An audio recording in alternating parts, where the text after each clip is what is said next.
Y en Twitter, Bonita-Radio.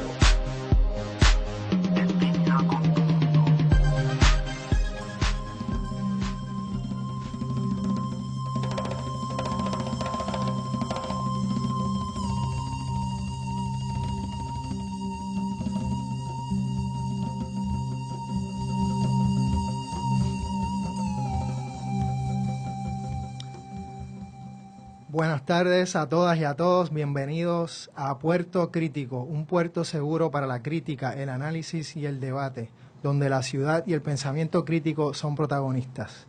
Nos lanzamos desde Bonita Radio, que transmite por red global y translocal desde Puerto Rico al mundo, y en este programa desde San Juan y Sydney, Australia, con Juan Carlos Rivera Ramos y Miguel Rodríguez Casellas. ¿Cómo estás, Miguel? Saludos.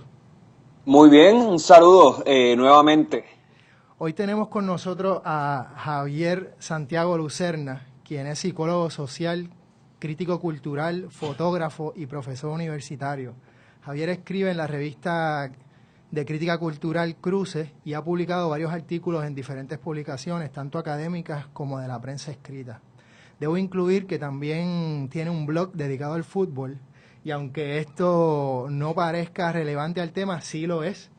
Entre otros enfoques, Javier lleva años estudiando y analizando el trabajo de Antonio Negri, quien junto a Michael Hart se ha convertido en uno de los pensadores más citados y consultados en la última década y media, y sobre todo a partir de las distintas manifestaciones que van ocurriendo a través del mundo, atadas a la crisis del capitalismo en su fase neoliberal.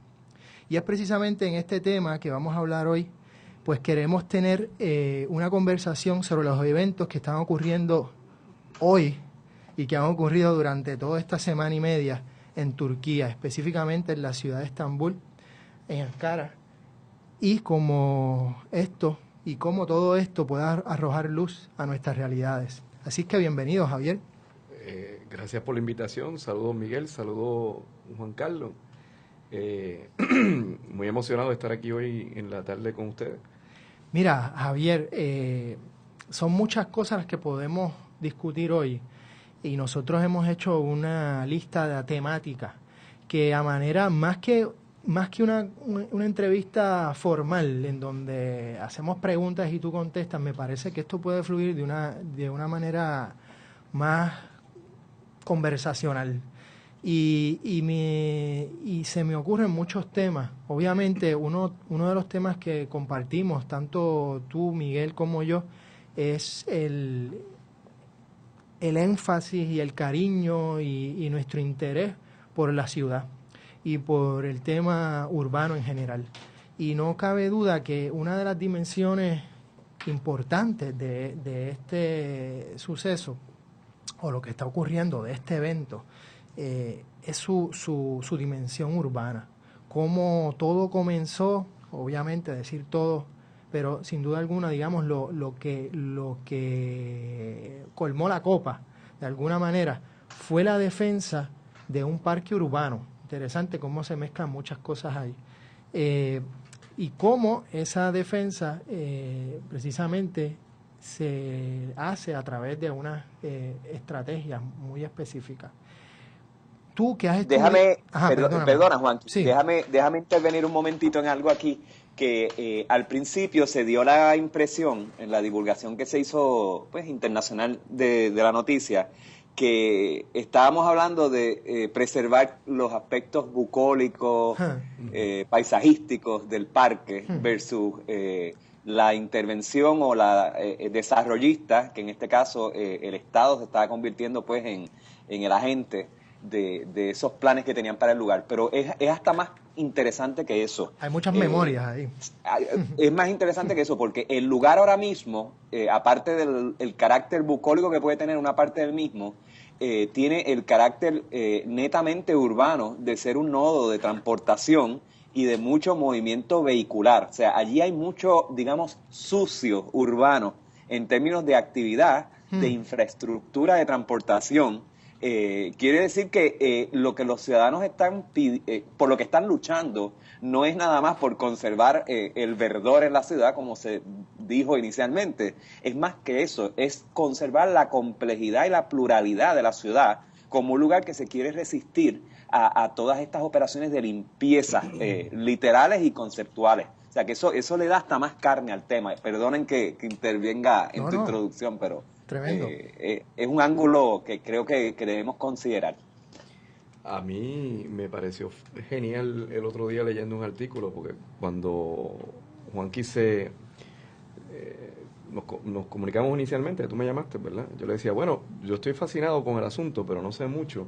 Lo más que yo sabía de Turquía era que aparentemente se había mantenido bastante al margen de la crisis económica, tanto de los países europeos como ¿verdad?, del colapso financiero del 2008. Y cuando uno miraba los números según el FMI o el Banco Europeo, pues ellos tenían crecimiento, a diferencia de otros países que no habían tenido y experimentado crecimiento. Y aunque esos números siempre engañan, ¿verdad?, porque puede estar creciendo el país para algunos, pero para muchos otros no debe estar creciendo, digamos que lo que ha caracterizado por los muchos sucesos que hemos visto en los últimos años ha tenido que ver mucho con la crisis económica, y este no es el lugar donde eso estaba ocurriendo, ¿verdad? Uno empieza a escalar un poquito y empieza a encontrar cosas interesantes. Recuerdo que encontré un artículo del Guardian que tiene envió inmediatamente allá, el Guardian es el periódico inglés, y mandó enseguida un reportero para allá y el tipo hizo un reconocimiento. Él llevaba tiempo allá. Esto parece que se sospechaba que algo así podía pasar. O sea, hablaba de cómo se habían empezado a hacer estos desarrollos de vivienda y por sectores dentro de la ciudad, que básicamente lo que a mí me recordaba su descripción era Brasilia. No en el sentido de crear una ciudad moderna, sino de crear una ciudad que aunque no iba a ser dividida por funciones, pero sí por recursos económicos.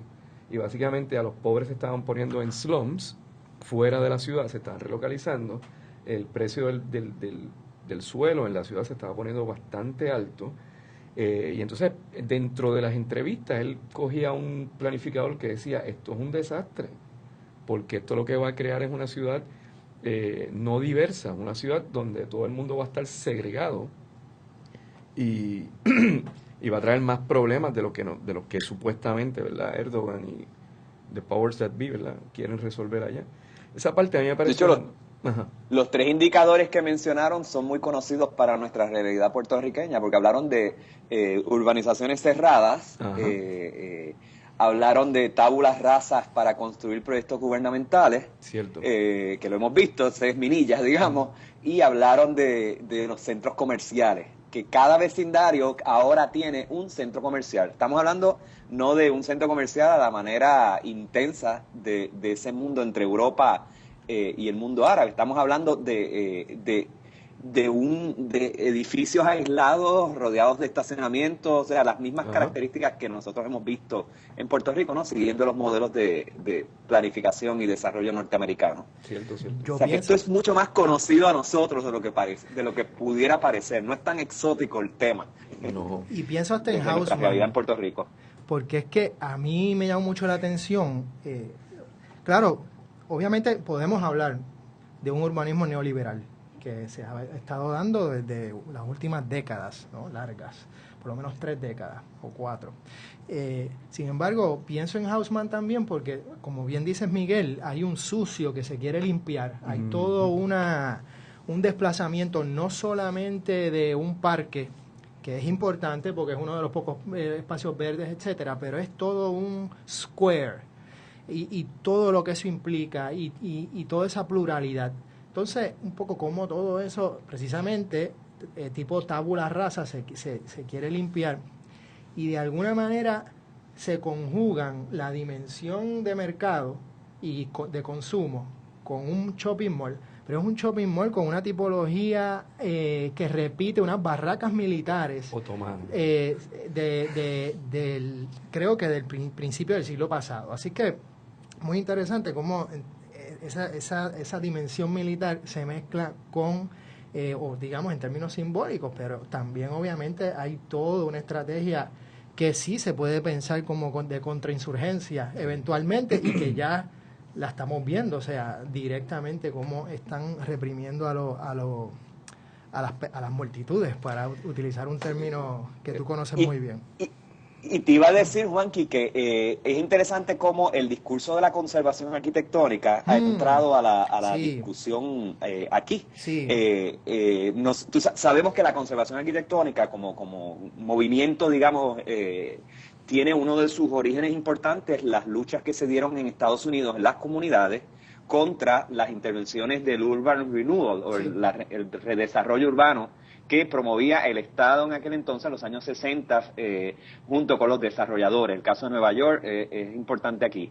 Y era un movimiento comunitario inicialmente. Sí, Sabemos que ese J. movimiento de la Cohen. conservación se ha venido a convertir después en un movimiento estatal promovido muchas veces incluso por los desarrolladores, esta vez para disimular operaciones de limpieza y de remoción de indeseables, entre comillas, Correcto. bajo el pretexto de que se quieren preservar las características históricas del lugar, pues idealizando ciertos periodos del pasado. Aquí pues ellos pues tienen la cuestión otomana como referente. En este caso, esto recuerda el origen de la conservación arquitectónica, que ya hace tiempo que dejó de ser un movimiento comunitario de izquierdosos en Estados Unidos y en el resto del mundo, para convertirse en un movimiento que los desarrolladores y el mismo Estado, desde una visión opresiva, utiliza para insertarse, sino que aquí estamos viendo casi que volver al origen de lo que era la conservación, y muchos arquitectos y ciudadanos preocupados por la conservación, no en el sentido de un ambiente antiséptico tipo remodelación Ponce en Marcha, ¿no?, que limpia todo y recrea una historia ficticia y demás. Estamos hablando de que el conservacionismo que se está escuchando viniendo desde Turquía, desde arquitectos y ciudadanos que están participando en el discurso y en la pelea, es un conservacionismo que quiere el sucio, quiere la diversidad, quiere la mezcla, y eso es lo que está atesorando, y me hace pensar en lo que fue el origen de la conservación inicialmente, y nos hace mirarnos a nosotros en ese espejo diciendo, diablo, qué lejos estamos de lo que era este movimiento. Y escuchar a estos arquitectos hablándole a los medios internacionales de una manera combativa, mano a mano con la gente allí, peleando con la gente, me hace mirar a nuestro gremio en Puerto Rico y donde nosotros estamos, y la conformidad y comodidad con la que nosotros nos mantenemos callados ante tantas cosas, y uno dice, Dios mío, o sea, es verdaderamente conmovedor por un lado, pero también nos hace entender cuán cómodos estamos en Puerto Rico y desapegados de estas discusiones. Quiero decir, desde el gremio de la arquitectura y el movimiento de la conservación arquitectónica, que se ha convertido en algo pues conservador, vamos a decirlo así, desde el punto de vista social. Pero no es nada diferente a veces de las disciplinas de las ciencias sociales, porque si bien uno puede un poco rastrear, y de hecho el origen es bien similar entre el discurso de la conservación en Estados Unidos y el de la psicología social comunitaria en Puerto Rico y la psicología comunitaria en Estados Unidos. Realmente, en última instancia, cuando uno a veces ve las consecuencias de, digamos, comunidades especiales, no la intención, pero sí las consecuencias, hay un cierto grado de, a través de la figura del Estado, perpetuar la diferencia, la pobreza, inclusive hasta romantizarla y estetizar la pobreza en ocasiones. O sea que yo creo que cuando uno mira el cuadro grande, o el big picture, como dicen en inglés, es como parte de todo un movimiento, que uno lo puede encontrar en diversas disciplinas, y no solamente el caso arquitectónico, quizás el del más cercano que estamos, ¿verdad? Pero yo mirando atrás a veces mi disciplina, y lo que considero que es un privilegio, poderla mirar desde la distancia y por tanto poder señalar esos momentos positivos, porque los ha tenido, los ha tenido, y que los puede tener.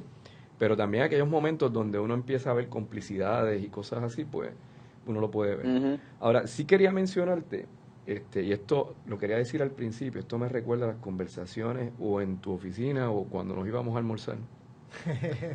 Y esto está chévere. Sí, no, esto suena muy familiar. A los oyentes habría también que darles un poquito de perspectiva. Sí. Nosotros aquí todos somos colegas y somos amigos, y hemos tenido esas mezclas de conversaciones personales, políticas, filosóficas. Aquí sí que esto se siente muy familiar a la misma vez. Eso es así. Y me encanta poderlo compartir con el público de esta manera. Está chévere, está chévere. A mí, cuando yo oí la descripción del edificio que ellos querían construir allí, del shopping mall, me recordó mucho a las Petronas en Malasia, me parece que es ese lugar. Y la descripción que hizo el arquitecto de dónde venía la expresión en términos de fachada del edificio, ¿verdad? porque él decía que le recordaba o que se supone que quien mirara aquello, que era imposible de mirar porque sabes que aquello es tan alto que es difícil de que alguien desde el ground level lo pueda ver bien, ¿verdad? Que le recordaba cómo eran los métodos de que se construían las casas en Malasia en el siglo XV, XVI o XVII.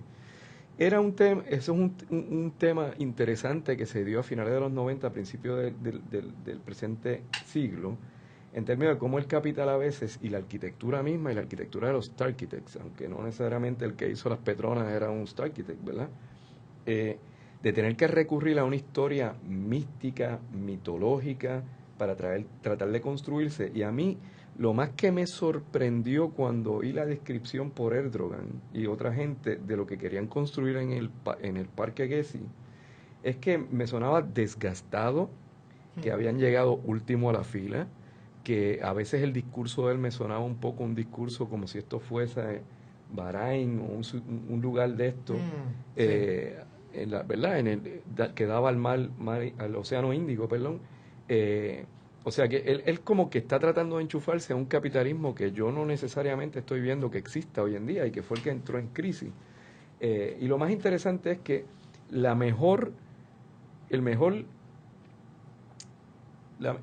mejor indicativo de que ese capitalismo no existe es cómo se ha orquestado la resistencia y cómo, ¿verdad?, a la intervención en el Parque Gezi, pero también cómo se han conformado como multitud toda la gente que se ha reunido y que ha encontrado un lugar a través del cual expresar su descontento, no solamente con este urbanismo neoliberal que quiere impulsar el primer ministro, sino también con la idea de imponer el mahometanismo como religión, ¿verdad? Como alejarse de la tradición más secular, más secular turca, y entonces turca, entregarse más a la cuestión esta musulmana, de ¿verdad? Esta idea extrema, ¿verdad? De esta versión extrema, quiero decir. Eso ha sido muy interesante, o sea, porque de momento no es simplemente ese urbanismo, no es simplemente la intervención, no es simplemente limpiar la ciudad, eliminar un parque, pulmón, lo que querramos, sino también es que ha servido como que de una entrada para poder entender unas complejidades de un lugar que nuevamente desde la distancia, como tenía estabilidad económica, como aparecía que estaba creciendo, lucía como uno de esos lugares raros en el mundo hoy en día, donde todo parecía estar más o menos bien. Hablemos de las estrategias. Lo interesante es que, perdón, adelante, sí, Juanqui. De las estrategias, o sea, a veces pienso en las estrategias de los que están protestando, resistiéndose. Y uno ve en diferentes partes cómo se reproducen. Sassen, por ejemplo, Saskia Sassen, socióloga que, por cierto, va a ser que le van a dar el Príncipe de Asturias, si no me equivoco. Sí, sí, lo leímos. Habla sobre unas políticas de la presencia que se dan en la ciudad, sobre todo en lo que ella llama las ciudades globales. Y uno ve que en todos estos diferentes movimientos Occupy, de indignados, de primaveras, etcétera, hay literalmente unas ocupaciones, es decir, las personas ocupan un lugar y se quedan a acampar y hacen acto de presencia. Entonces me llama mucho la atención cómo de alguna manera se practica para usar otro término que viene de la teoría urbana, un derecho a la ciudad. Es decir, nosotros vamos a no solamente protestar, sino que vamos a hacer acto de presencia, vamos a acampar aquí. Y en teoría nos vamos a adueñar del territorio, haciéndolo no de una manera privatizadora, sino de una manera precisamente, si lo podemos decir así, comunista. Entonces, yo sé que esto no es una entrevista a Javier Santiago, pero Javier, tú que has trabajado mucho estos temas, sobre todo con el trabajo de Antonio Negri a través de muchos años, ¿cómo esto resuena, digamos, con las últimas reflexiones de Negri que tanto se utiliza en todas estas luchas? Bueno, yo creo que hay una parte bien interesante y es que uno puede leerlo al verbatim, ¿verdad? Uno, claro, por lo menos para mí siempre ha sido importante una distancia crítica. Hay momentos donde yo te puedo señalar, yo no estoy de acuerdo, o me parece que el análisis no llega al No llega término ahí. que uno quisiera que llegara. Sí, Yo que- igual me puedes decir, Juan, que realmente no tiene nada que ver. La gente lo usa, pero no tiene nada que ver. Pero yo sí veo que, por ejemplo, su término de multitud está muy alineado con la idea de las comunidades que nosotros podamos crear, no necesariamente físicas. Un ejemplo es el programa, ¿verdad? Ok. Tenemos A Miguel en a Miguel en Sydney. Sydney y nosotros estamos aquí Tasmanian Devil.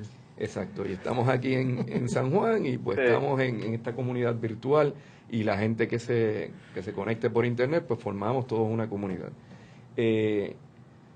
Y un poco a veces su descripción pasa por ahí. Él está tratando de manejar la noción de clase desde una nueva perspectiva, a partir, digamos, que de la derrota del 68, él es uno de esos individuos que trata de no ver una derrota en el 68, mas sin embargo muchas veces cuando él trata de escribir el 68, él se enfoca en la derrota del 68, ¿verdad? Lo cual es una noción interesante. Yo estoy llegando a la conclusión últimamente de que esto todo ha sido una extensión del 68 y que el 68 no es mayo, Interesante. sino que llevamos 40 y tantos años en este 50 años realmente ya, casi, montados en este carro. La parte contradictoria que yo le veo es que la efectividad o no efectividad, yo difiero de la gente que piensa que Occupy Wall Street no tuvo una efectividad. Yo creo que un análisis ponderado nos puede demostrar que hubo momentos donde hubo un cambio particular y donde ha cambiado un poco la perspectiva de mucha gente.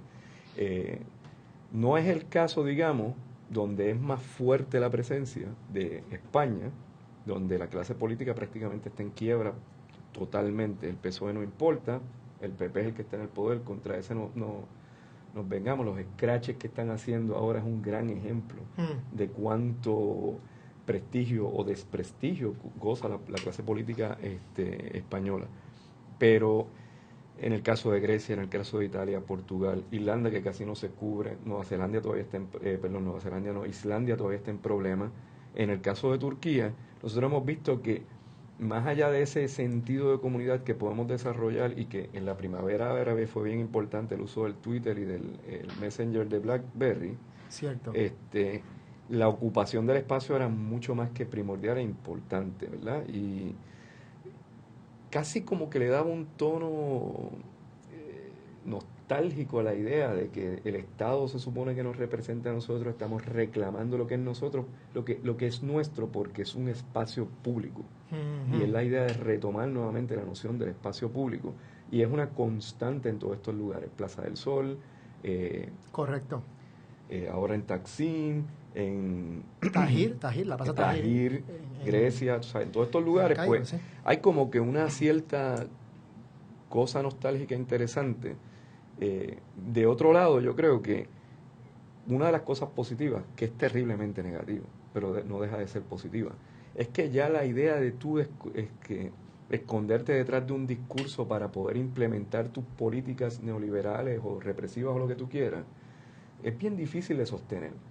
El tipo mandó los troces, Erdogan, mandó los troces de agua, tiró gases lacrimógenos, acribilló con balas de goma a todo el mundo. ¿Qué justificación tú puedes tener? Tenías un montón de gente allí. Y cuando la cosa era interna dentro de un Estado, esto funcionaba chévere.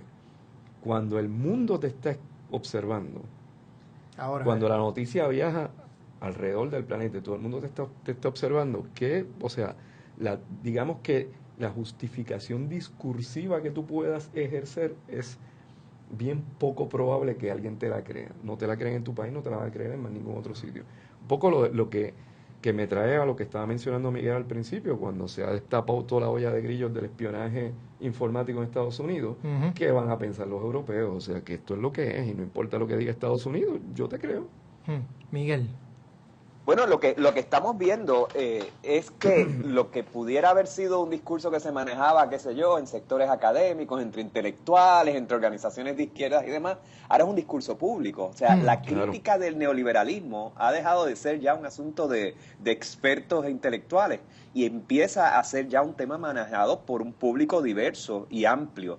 Y eso sí yo creo que es un efecto directo de los movimientos de Occupy. Lo otro que estamos viendo es un distanciamiento espeluznante entre las esferas gubernamentales, que están operando todavía bajo unas Sí. premisas de ingenuidad, de lo que es el poder, de la verticalidad del poder, y unas masas más jóvenes que no aceptan esa autoridad y ese concepto de una democracia menguante, disminuida, donde no tienen representación. Y mucho de esto, pues definitivamente tiene que ver con los espacios o las ilusiones o ficciones de democracia que producen los nuevos medios, las redes sociales y todo esto.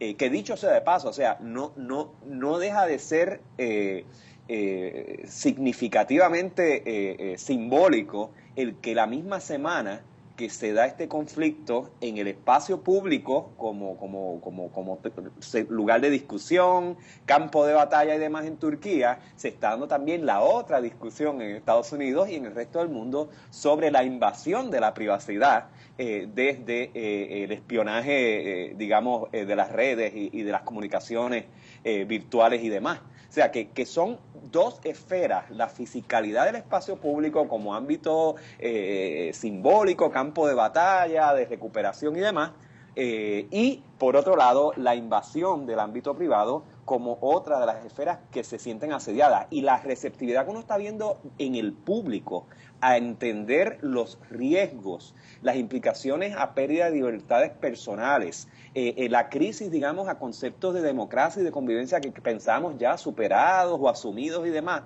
la receptividad que uno está viendo en el público definitivamente es algo novedoso. Y eso apunta a que, como estaba diciendo Javier ahorita, los movimientos de resistencia previos, las primaveras, los indignados europeos, todo esto definitivamente ha transformado la capacidad que tienen las personas para manejar unos temas que antes pues eran de unas élites, digamos, intelectuales, que pues la izquierda ya se había acostumbrado a la queja y al señalamiento, Claro. pero no había una chispa de acción, eso se había perdido ya y ahora es algo muy extendido y de unas demografías bien diversas, o sea, no estamos hablando de Pelú, tú sabes, no estamos hablando de movimientos granola, estamos hablando de unas masas muy diversas que de nuevo traen el fenómeno de la multitud de Negri y Hart, que Javier pues por tanto tiempo ha estado manejando y que casi que nos los presentó a nosotros en algún momento, Sí. Años atrás. Una cosa antes de... Sí. Por favor. Una crítica que era bien consistente contra Negri y Hart era ¿y cómo se hace esto? Ajá. Y entonces Ajá. Antonio Negri usualmente era bastante... nuevamente, acuérdate, su experiencia en el 68 con la... Y en la cárcel. Cuaderna Rossi, eventualmente como termina con las Brigadas Rojas, la cárcel, el libro de Job de él, que es hermoso, etcétera, etcétera. Él era muy prudente a la hora de decir esas cosas. ¿Cómo ha terminado pasando? Porque esto es un poco diferente a lo que fue Seattle, que es su más grande inspiración. Seattle 1999, la WTO, etcétera, etcétera. Era como que cada vez que alguien le preguntaba algo, él siempre se remitía a Seattle 1999. Yo pienso que en cierta medida, si uno le preguntara, yo un poco estoy desconectado de eso, no he podido ver si él ha hecho algún comentario, más allá de los que he visto de la izquierda vieja, sobre la primavera árabe y otros sucesos. Él te diría, bueno, es que esta es la manera en que esto iba a ocurrir. No estaba previsto, no habíamos visto la posibilidad de que retomar el espacio público y hacer como una cosa simbólica, nostálgica de decir, esto es nuestro y nosotros lo ocupamos. Era la forma pero hay un aspecto de todos estos fenómenos que es un aspecto de espectáculo en todo el sentido de la palabra, o sea, de que estamos aquí, esto es como hacer una antorcha en una isla del Pacífico, tú abandonado a ver si algún avión te ve, salvo que ahora el mundo te está mirando. Están las redes, Y entonces las consecuencias de esto cada vez son mayores, porque yo no dudo mucho que la inspiración en Turquía para tratar de rescatar el parque Gezi empezó con la primavera árabe, siguió con Occupy Wall Street, con los indignados en España, con las manifestaciones en Italia y en otros lugares. O sea, de momento como que todo el mundo se da cuenta que esto es lo que puede hacer y es genial. ¿verdad? Para Javier, ¿sabes que está operando ahora mismo una censura a nivel de los medios locales en Turquía? O sea, el público está viendo mucho menos allá en televisión, quiero decir, de lo que está ocurriendo, de lo que está viendo el público internacional. Nosotros tenemos más conocimiento visual de lo que está ocurriendo por la televisión de lo que lo tienen los propios turcos. Allí las personas han tenido que movilizarse físicamente al espacio y han tenido que depender de medios, de redes sociales, una vez más, para conectarse y para tener una conciencia de lo que está ocurriendo, porque hay una censura oficial operando desde el Estado. Yo te la voy a llevar un poquito más lejos. Es interesante traerlo aquí. Fíjate que una nota al calce, en Grecia esta semana se anuncia que el Estado decidió eliminar o cancelar o posponer indefinidamente la televisión y todas las estaciones del Estado. O sea que uno dice que para economizar dinero, ¿verdad? Por la crisis que ellos tienen. Y uno se pregunta, o sea, este debilitamiento de las estaciones del Estado y demás es también una forma de ir creando un espacio, ¿verdad?, de menos información o de supresión de la información en ese sentido. Y pues es muy visible el fenómeno para nosotros desde acá, pero para ellos no. Para ellos tiene un cierto nivel de invisibilidad que, curiosamente, lo que lo ha hecho es hasta más atractivo para el público. Entonces, ha aumentado el nivel de indignación y el deseo de tirarse a la calle. Algo que contrasta con nuestro escenario puertorriqueño, donde tenemos acceso a 20.000 canales y mucha información y un exceso de opinión, digamos, mediática, pero entonces hay una cierta pasividad del público y raras veces nos levantamos para salir a la calle y protestar pues este retranqueamiento de la esfera democrática de gobierno, de convivencia y demás. Y con ese pensamiento sobre Puerto Rico tan atinado, nos vamos a ir a una pausa y regresamos en un momento a Puerto Crítico. Los protagonistas de las artes de la representación y los medios audiovisuales tienen su espacio en Ecos e Íconos. Conoce a los artistas que han trascendido el tiempo a través de sus aportaciones artísticas. Descubre a los nuevos exponentes de la escena en el teatro, la danza, el cine, la radio, el videoarte, la televisión y la web. Ecos e Íconos, sábados a las 3 de la tarde por Bonita Radio, en línea con tu mundo.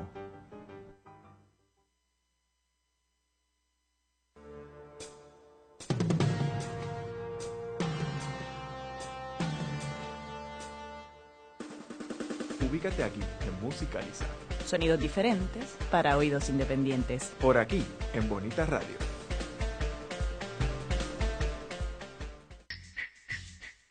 Sinestesia, un espacio dedicado al cine, moderado por Chemi González, Eyeri Cruz y un grupo de colaboradores entusiastas del séptimo arte.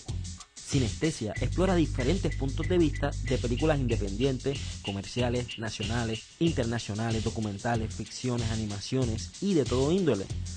Descubre un cine que se nos presenta como estímulo los jueves a las 4 de la tarde por Bonita Radio, en línea con tu mundo. Bienvenidos nuevamente a Puerto Crítico y estamos aquí con Javier Santiago Lucerna y Miguel Rodríguez Casellas hablando sobre Turquía, democracia y multitudes. Y Miguel nos estaba hablando de Puerto Rico, cómo contrasta con todo lo que está pasando en Turquía. Me imagino yo las multitudes saliendo en contra del establecimiento de Walmart en el corazón de Santurce. Sí, de eso hay que hablar, Juan. Y precisamente, ¿no?, ver también, por otro lado, Ciudadela y cuán vacío está y todo lo que implica, o sea, como esos dos tipos de urbanismos que no necesariamente, que por un lado se pueden ver como contrarios, pero también se conjugan. Y pues hay muchas cosas pasando aquí y no se tira la gente a la calle. Se tiran a hacer murales, que es interesante. Ahora, cuán políticos son los murales y demás, pues habría que ver. Y no es para tirarnos un realismo socialista, pero sin duda alguna los tiempos no están para animales de 3 cabezas. Y ¿cómo es? Orejas de pájaro y cosas así.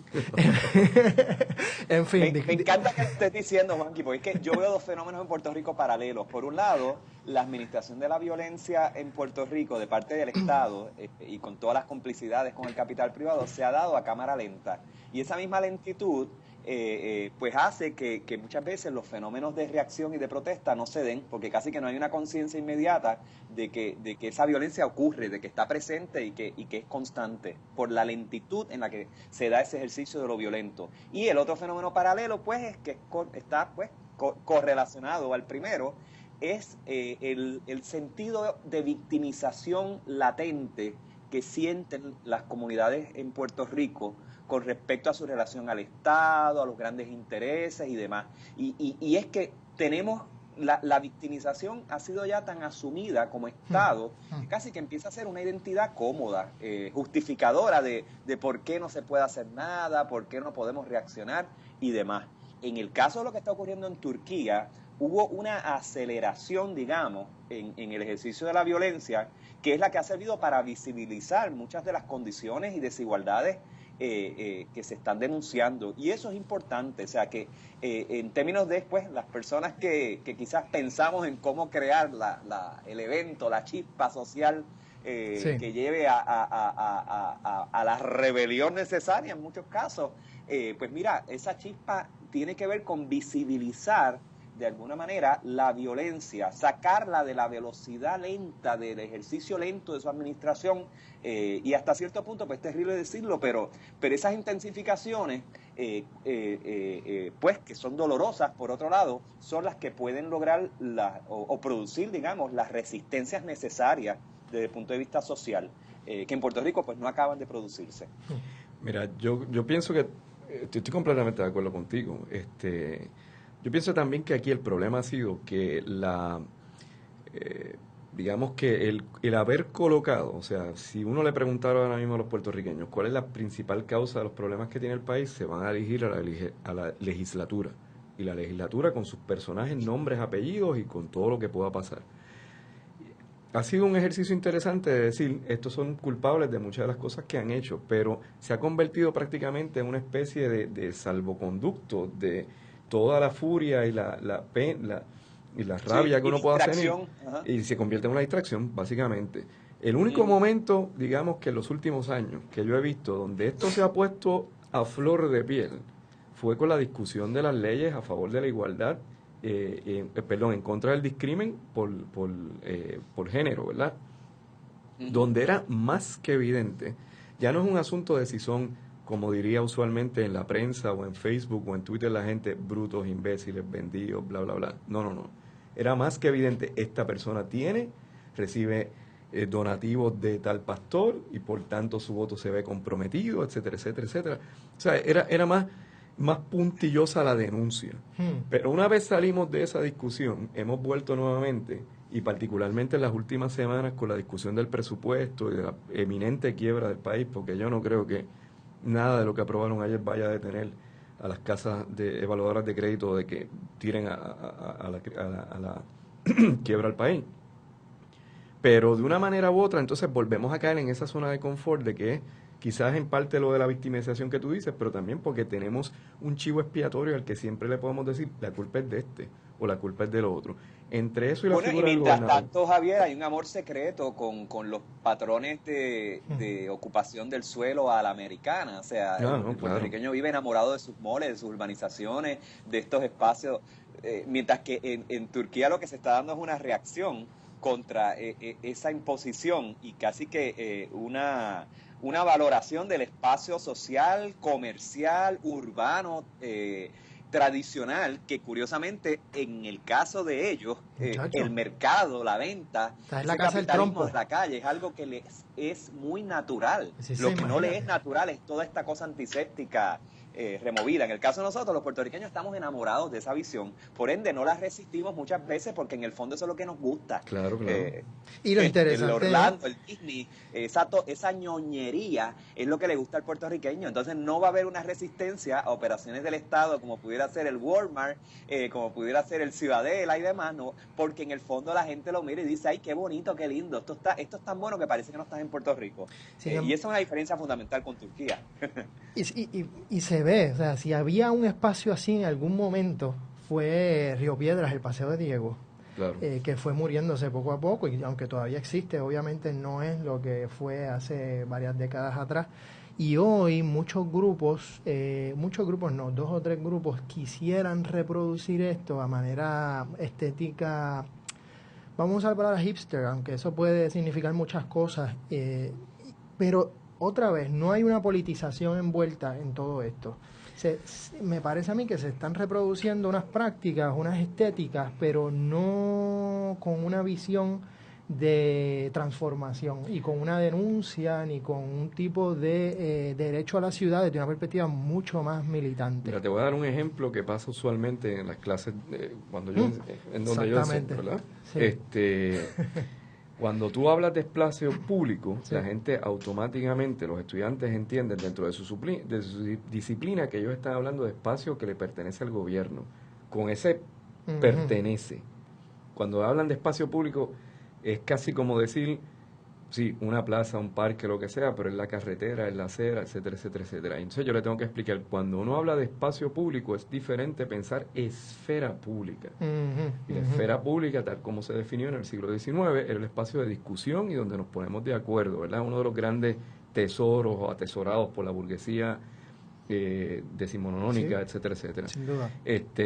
Vamos a mirar 60 años atrás a nuestra historia y cuál era el espacio público más evidente para mucha gente en los mítines políticos. ¿Dónde era que terminaban? ¿Dónde fue el Papa cuando vino en 1983 a Puerto Rico? Al parking de Plaza Las Américas. Lo santificó. Y sí, entonces, de una manera u otra...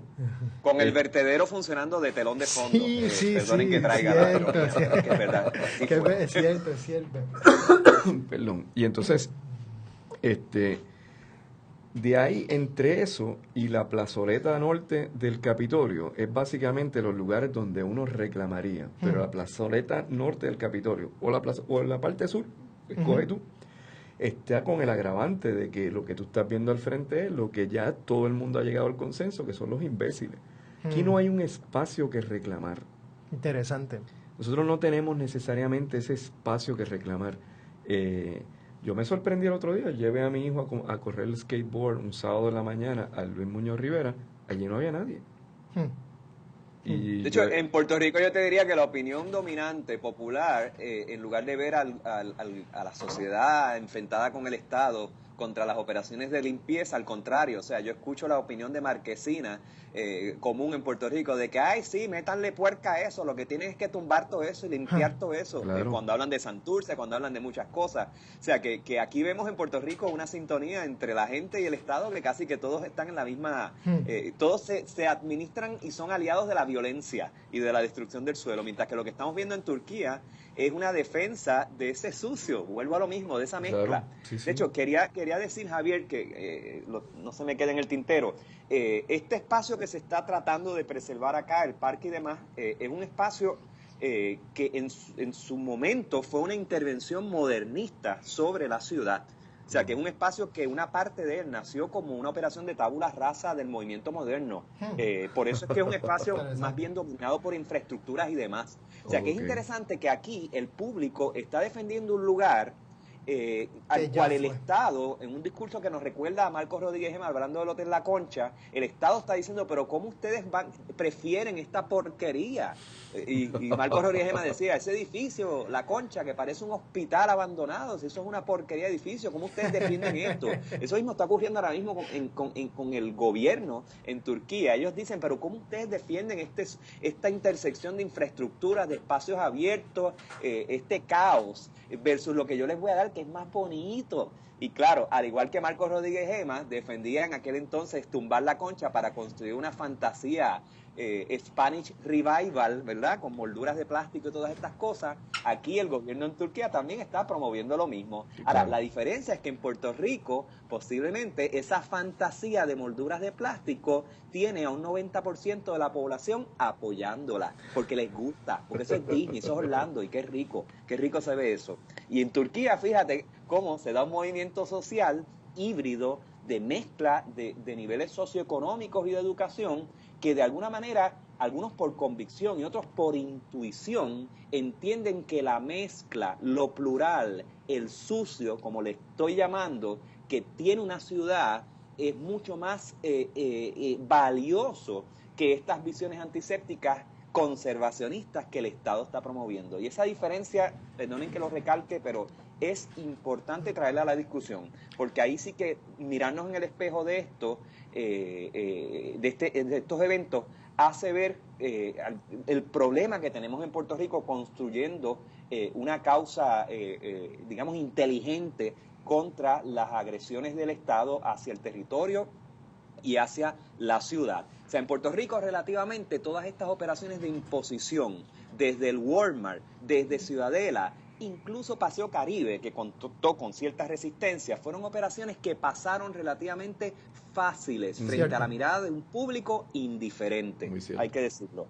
Y hay que ver lo que hay detrás, todas esas solidaridades que se van desarticulando, porque todas esas especialidades, todos esos lugares que se destruyen para poner cosas nuevas, también detrás de todo eso hay unas relaciones sociales, hay unas solidaridades que se reproducen en esa cotidianidad y que hacen posible la vida de mucha gente. Sí, nos vamos a una pausa y regresamos a Puerto Crítico.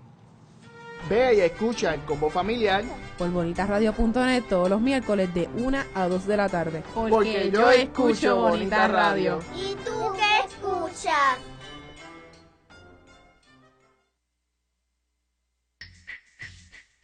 Sinestesia, un espacio dedicado al cine, moderado por Chemi González, Eyeri Cruz y un grupo de colaboradores entusiastas del séptimo arte. Sinestesia explora diferentes puntos de vista de películas independientes, comerciales, nacionales, internacionales, documentales, ficciones, animaciones y de todo índole. Descubre un cine que se nos presenta como estímulo los jueves a las 4 de la tarde por Bonita Radio, en línea con tu mundo.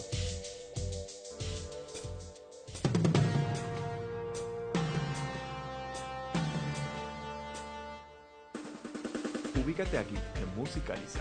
Sonidos diferentes para oídos independientes. Por aquí, en Bonita Radio.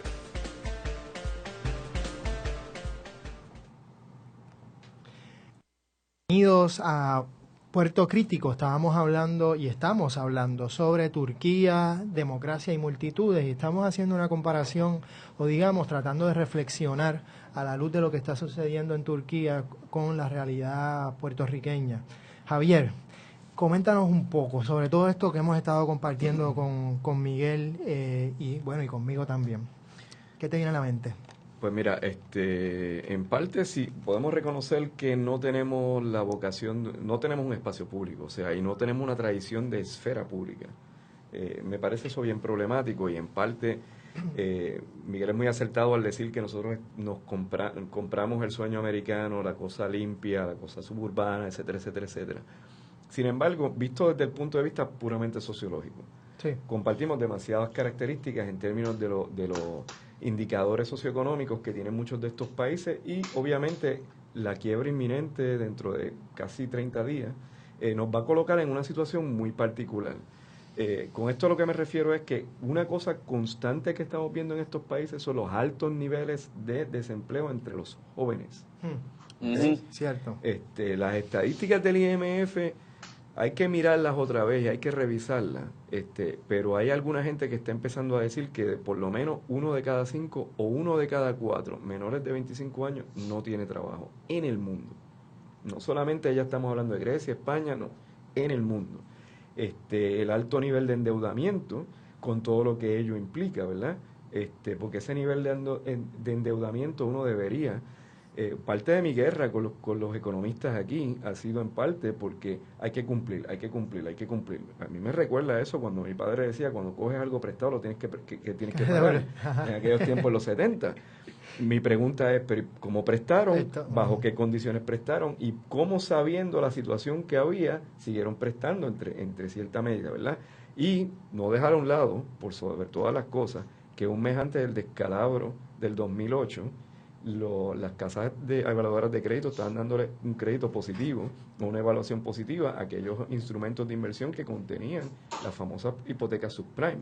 O sea que ellos fueron en parte del problema de la debacle del 2008. Y los beneficiarios, Javier, también, al final. También, ¿no? Y algunas de esas casi casas, como que la provocaron para beneficiarse también en medio de la tormenta. Y algunas de esas casas acreditadoras también, y algunas de las casas de inversiones también se beneficiaron del hecho de que sus clientes hubiesen perdido mucho de sus ahorros en el proceso. O sea, que es una cosa espeluznante, ¿verdad? Yo creo que podemos hacer una larga lista de todas estas de todos estos indicadores para decirte que en cierta medida nosotros nos aproximamos a ese momento. ¿Cuál va a ser nuestra reacción? Eso quizás va a ser importante. ¿Cuál está siendo nuestra reacción ahora mismo? Quizás está pasando desapercibida. A lo mejor pasa un poco por la cultura de los hipsters, quizás. Pero también yo a veces me pongo a pensar, o sea, yo el otro día fui a comer en un restaurante en el Viejo San Juan, un cafetín en el Viejo San Juan en realidad, y quien me estaba sirviendo era un muchacho que yo con toda probabilidad pudiera haber pensado que debía tener un grado universitario, una persona increíblemente educada, tenía muy buena pronunciación del inglés porque tenía turistas al lado, y yo lo único que pensaba era, este es el futuro que le toca a una gente educada de la nueva generación, que es estar envuelto en el sector de los servicios, a una economía que uno sabe que está a punto de colapsar y que ese sector de los servicios es casi como una ilusión óptica que se está viviendo ahora mismo. Ahora bien, dicho todo eso, a mí sí me preocupa otra parte, que es la otra parte que he estado investigando así de un tiempo para acá, y es el crimen organizado. A mí no me gusta hablar de narcotráfico porque me parece que lo que nosotros conocíamos como narcotráfico, que vienen de nuestras historias acerca de Pablo Escobar y otro de esa época de los años 80 y quizá 90, estamos hablando ya de unas estructuras bastante organizadas, desplegadas a nivel global, que trafican un montón de cosas, desde órganos, niños, mujeres, programas pirateados, música pirateada, hasta drogas de diseñador, como drogas típicas, ¿verdad? Como la marihuana, la cocaína, la heroína. Y que lavan dinero a pesar de todos los mecanismos de vigilancia que el Estado tiene de las transacciones virtuales y demás. O sea, que es lo insólito, o sea, tanta pelea con que el gobierno tiene toda esta red de espionaje increíble que entra a todo y y lavan dinero en sus narices porque lo permiten, por no decir que lo promueven. Claro, y es terrible. Y entonces lo que aparenta ser una oposición al Estado, ¿verdad? El crimen, eso no es legal, las operaciones de ellos yo tengo que meterle mano. De una manera u otra ha creado estos híbridos terribles alrededor del mundo, donde ese crimen organizado se encuentra con el Estado y donde, esto me aterra mucho decirlo, pero yo no sé si esta es la respuesta a los Occupy y a la multitud organizándose alrededor del mundo. Yo no sé si esto se va a convertir eventualmente en la respuesta. Y no estoy hablando necesariamente de los Zetas en México, en la frontera entre Estados Unidos y México, pero uno no puede dejar de sospechar el beneficio económico que va a derivar el primer ministro turco con todas estas intervenciones, recordando nuevamente a Haussmann. Entonces, uno empieza a pensar si esta es la verdadera solución, si el capital después de todo lo que tiene es como, me parece que la mejor manera de describirlo hoy en día es como un virus, más que otra cosa, y tiene esta capacidad de penetrar el Estado, y el Estado de una manera u otra va a encontrar un aliado entre todas estas condiciones o actividades ilícitas, y va a ser como que la respuesta. Yo no sé si inclusive esa va a ser nuestro gran encuentro. Javier, yo creo que yo estoy enteramente de acuerdo contigo. Yo no creo, tú dices que ese es el futuro, yo digo que ese ya es el presente, Javier, lo que tú estás pronosticando. Okay. Entonces, mira por otro lado quiénes son los enemigos públicos ahora grandes que el Estado quiere ponernos. Los muchachitos de 20 años que están sirviendo de whistleblower, de soplones, de todas estas mafias gubernamentales y en conjunción con mafias privadas que están espiando nuestros sistemas de información y nuestras comunicaciones personales. O sea, tú oyes ahora las palabras más terribles que utiliza el Estado para hablar de los enemigos públicos número uno, no son los narcotraficantes, no son los enemigos públicos de los años 30, estamos hablando de muchachitos que han dado un paso adelante, que son patriotas, si me preguntas a mí, y que son a la vez representativos de esa generación que está viendo lo peor de esta crisis. Claro. Definitivamente. Y eso pues simbólicamente, fíjate cómo se alinea a lo que tú estás diciendo. Y el silencio que hay hacia esas otras mafias, hacia ese otro crimen organizado, ese silencio es hace que uno de verdad diga, caramba, si es que son aliados ahora mismo. Sí, y por sobre todas las cosas, ya hace tanto tiempo que uno se acostumbró a que cada vez que se interviene aquí con un narcotraficante son los federales, nunca el gobierno estatal. Yo he estado mirando el periódico por 6 meses, viendo cuántas veces el gobierno local, el estatal, el Departamento de Justicia interviene contra un caso grande, y no son ellos, son los federales, básicamente. Y entonces te hace pensar como que, ¿verdad? Eso que va desde lo más pequeño, de que saliste tarde de un lugar y tienes que caminar al carro y tú no sabes, ya esa cosa de sentirte arropado por la seguridad que te provee el Estado es inexistente, ¿verdad? Hasta llegar al punto máximo donde tú dices, sabes que hay un punto de droga al frente, ha estado ahí toda la vida, porque nunca lo han intervenido, ¿entiendes? Entonces uno empieza a pensar, uno se da cuenta de que aquí hay unas confluencias que son terribles. Yo creo que esos son como los más grandes retos que nosotros nos enfrentamos en el momento.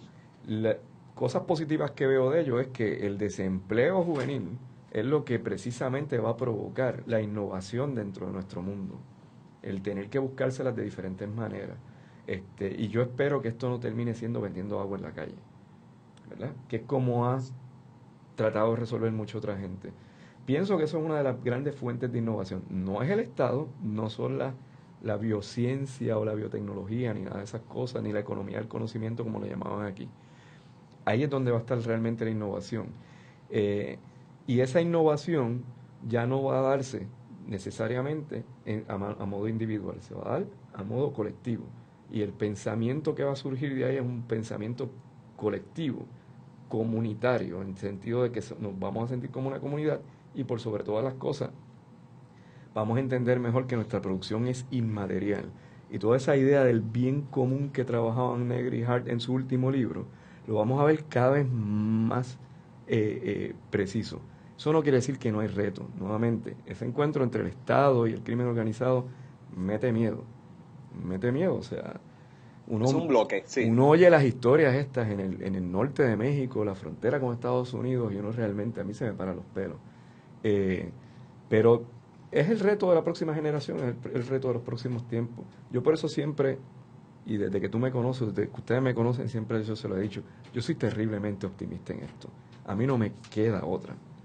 Y yo veo esta cosa, no es que vamos a vivir un mundo feliz sin conflictos, pero probablemente los conflictos que ellos se tengan que enfrentar van a estar mejor armados de lo que nosotros estamos ahora mismo. Yo creo que sí también, Javier, hay que recalcar en la ciudadanía, o sea, hay que mejorar nuestros mecanismos para identificar a los enemigos. Claro. ¿Quiénes son verdaderamente los enemigos ahora mismo? Porque, o sea, los enemigos no son las personas que tienen estilos de vida íntimos distintos a los nuestros, como el fundamentalismo religioso está tratando de establecer, que de hecho me dan una información aquí en vivo de que ahora mismo hay un bloqueo en la legislatura de grupos fundamentalistas que se han metido allí para impedir que se extiendan los beneficios de cobertura médica a parejas del mismo sexo. O sea que se está distrayendo la opinión pública en Puerto Rico, estableciendo unos enemigos que no son los verdaderos enemigos. Y me pregunto si no hay unas alianzas aquí entre unos sectores conservadores, ya desde el punto de vista religioso, con aspectos económicos y demás, que quieren que no veamos quiénes son los enemigos ahora mismo de la convivencia y de la democracia en el mundo. De hecho, en Turquía, el componente religioso en el gobierno es parte también de lo que ha desatado las protestas. Claro, o sea, es un conservadurismo, obviamente de corte musulmán en este caso, que es contra lo cual la sociedad está reaccionando, que se siente mucho más metida en redes globales, en una percepción global de país y de democracia desarrollada, y que combate eso. Y en Puerto Rico me parece que está pasando lo mismo. Nosotros estamos viendo a los sectores religiosos fundamentalistas como unos alicates de intereses económicos, estableciendo unos enemigos públicos en la percepción de los medios, estableciendo quiénes son los malos frente a la opinión pública, que lo que hace es cubrir o ponerle un velo a los que verdaderamente son los enemigos de la democracia en el país y en el mundo. Claro. Definitivamente una de las muchas cosas que estamos viendo es una crisis de legitimidad de la democracia representativa. Hay una lucha muy grande porque no nos sentimos representados ni representadas y queremos desde muchas perspectivas una democracia, ¿por qué no decirlo?, radical. Una democracia donde tengamos el derecho, no solo a tener derechos, sino a ser y a vivir en comunidad, en comunión. Y partiendo, digamos, citando a Ernst Bloch, desde el principio esperanza, vamos a tener esperanza de que podemos construir lo común desde las solidaridades cotidianas y transformarlas, radicalizarlas, politizarnos y luchar por esos espacios públicos y transformarlos en común a través de lo que se comparte y de lo que creamos justamente, de manera justa y libre. Así que con ese pensamiento, Miguel y Javier, muchas gracias. Tenemos que cerrar. Otra vez pienso que estábamos empezando. Teníamos que estar aquí unas horas más, pero ojalá Javier va a regresar y vamos a estar compartiendo otra vez más con Miguel Rodríguez Casella desde Sydney, Australia, en la frontera con Tasmania. Por eso, y con Juan Carlos Rivera Ramos desde San Juan, específicamente Roosevelt, y Javier Santiago con nosotros hoy. Muchísimas gracias. Nos veremos. Un abrazo a todos. Chao, y un abrazo a Miguel. El próximo miércoles, por favor, estén con nosotros en Puerto Crítico. Hasta luego.